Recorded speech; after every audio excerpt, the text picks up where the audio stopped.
Байдина, жасым 14-те, номер 3 балалар мен жасөспірімдер шығармашылық орталығының оқушысымын. Бүгінгі мен тақырыбым бір шыны шайдағы химия. Кіріспе не істеп? Бүгінгі мен жобамда шайдың тарихын, шайдың түрлерін, шайдың химиялық құрамы, биологиялық қасиеттері, ағзаға әсерін, ықтимал теріс әсерін зерттедім. Зерттеудің өзектілігі. Шай көптеген адамдар үшін пайдалы және сүйікті сусын. Бүгін оны номер 1 сусын деп атауға да болады. Онсыз сіз мерекені де, күнделікті үстелде де елестете алмайсыз.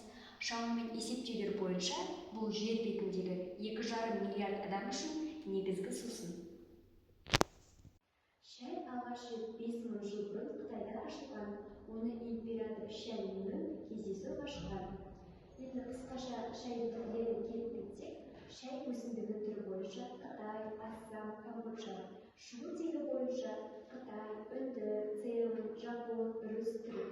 Бүгінгі әдісіне сәйкес қара, жасыл, сары, ақ қызыл шайлар бар екен.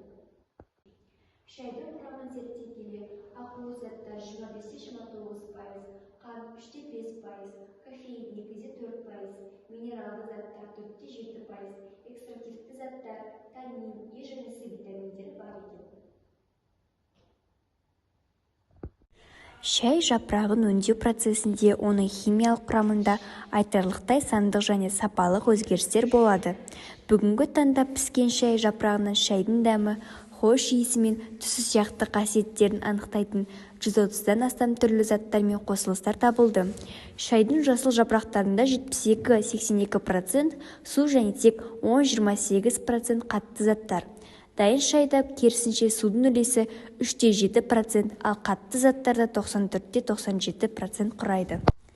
Шай химиялық құрамы жағынан ең күрделі өсімдік. Оның құрамында 300-ден астам химиялық заттар мен қосылыстар бар. Шай жапырағының қатты заттарын екі топқа бөлуге болады: суда еритін, экстративті заттар, сығынды және суда ерімейтін. Зерттеу нәтижесіне келгенде құрамы өте күрделі екенін көз жеткізілді.